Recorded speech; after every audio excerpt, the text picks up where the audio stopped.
Hey peeps, in case this is your first time here, my name is Ovahes. I do mixed media illustration videos here on YouTube. Ideally, I can impart some of my knowledge of mixed media art, but if you're just here to hang out, then that's perfectly fine as well. Welcome.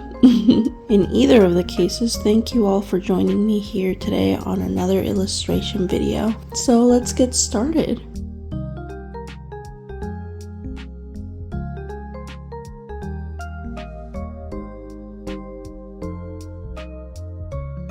For today's piece, I am once again drawing in my little yellow sketchbook. I'm actually out of the closet today. I'm laying on my bed and I am watching the anime for which I am making fan art of. I'm watching Kaiba right now. For you see, I am making fan art of Kroniko specifically, and this is a character that pops up in episode 3, and she is my all-time favorite character of the series because she has the most harrowing, sad, tragic familial abuse story that I have seen in a really long time.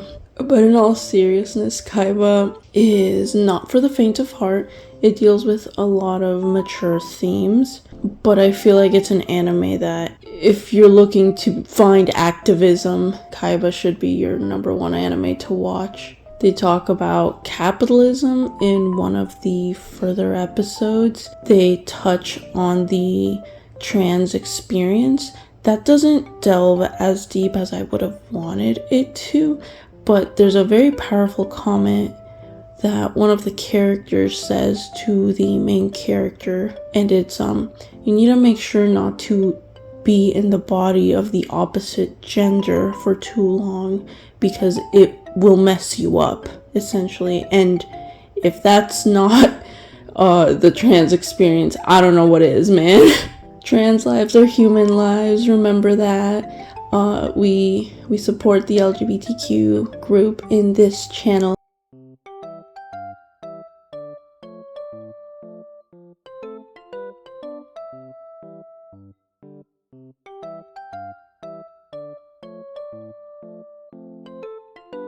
I feel like Kaiba doesn't get the level of respect as a cyberpunk anime because of its cute aesthetic. If you're into cyberpunk, you should definitely hop on to Kaiba. For example, in this universe, you're able to download your memories and hobbies out of you, and you can either sell them or give them to someone else by inputting them into their memory chip.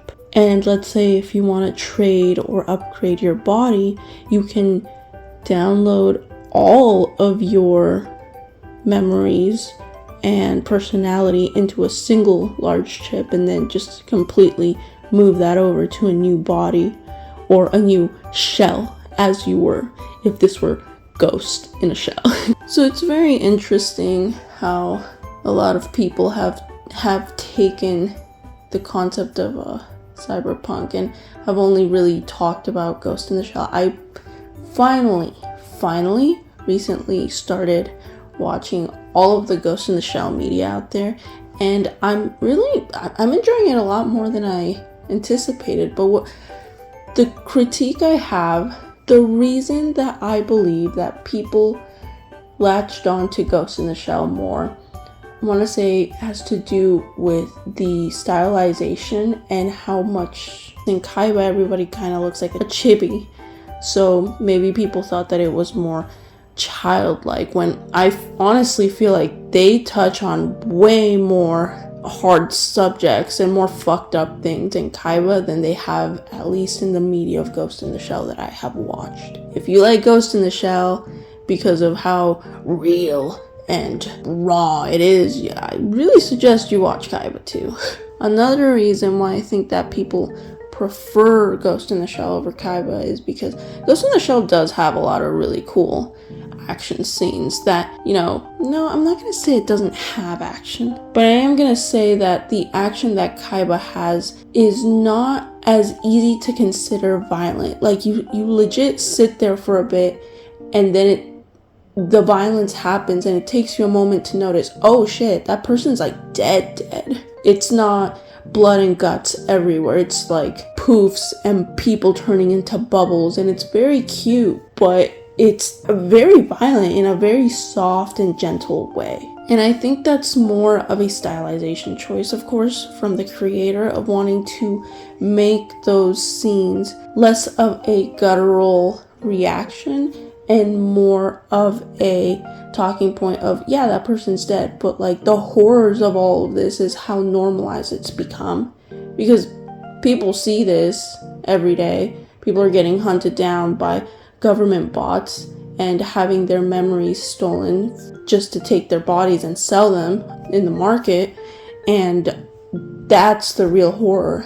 The normalization of a higher being taking advantage of lower socioeconomic classes and using them as marketable tools.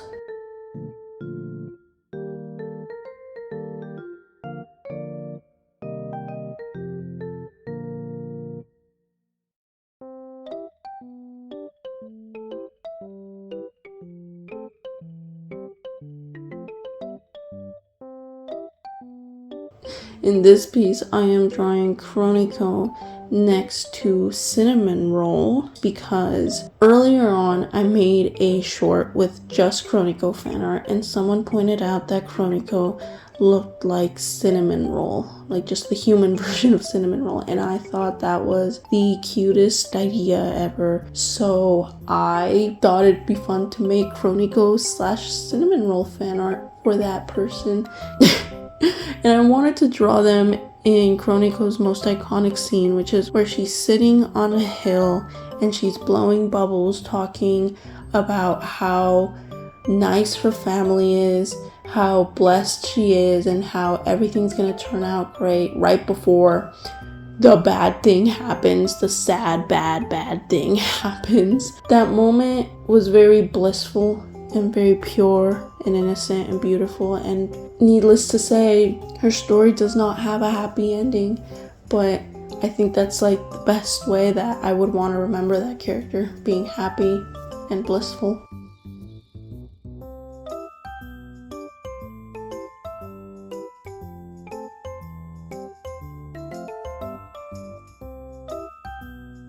For my materials, I am using watercolors. I had to use some gouache and some Prismacolors. And what I did was I did a quick wash of some neon pink for the background because I wanted everything to have a pink undertone. And then I went in and I tried to create a gradient with the pastel palette. Afterwards, I added the white gouache to all of the areas that needed it. After a while, and letting everything dry, of course, I went in with some Prismacolor pencils just to make certain colors darker and give a little bit more definition to some of the stuff in the piece. I'll went to detail the bubbles because I wanted the bubbles to definitely sparkle and stand out and look as bubbly and colorful as possible. Cinnamon Roll was a bit of a walk in the park. I just added a little bit of light blue shadow with my mild liner.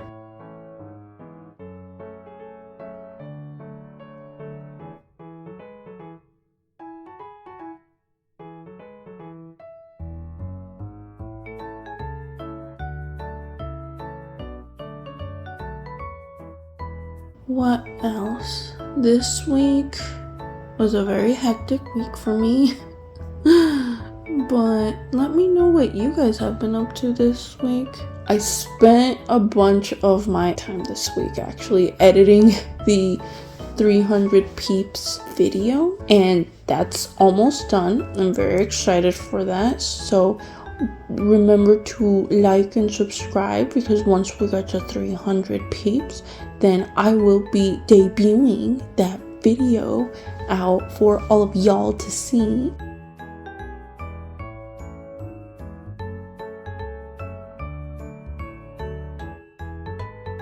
I told y'all that I have been watching Ghost in the Shell, So I'm definitely in my cyberpunk era, and Bato is very cute.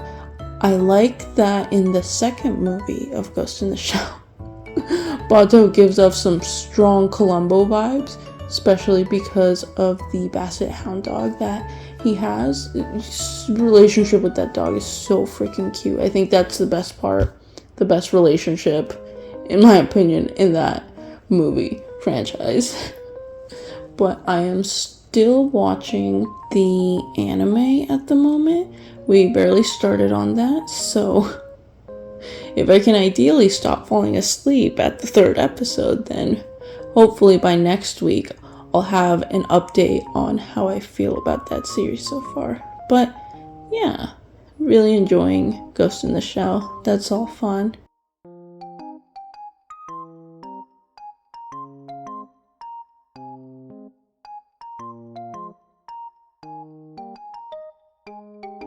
Well, I hope that you are having a good week. Let me know if there's anything that y'all want me to do fan art of. Y'all can comment on down below if there's any fan arts that you want me to do. They won't be immediate, but the idea is that I'll have a list to fall back on whenever I don't know what to draw. And this way, I can draw stuff that y'all are interested in. But yeah, I hope you like the way this page turned out. Let me know if you liked it or if there's any materials that you would like to know about. But other than that, I hope that I have been able to keep you company. And I'll see you in the next video. Bye!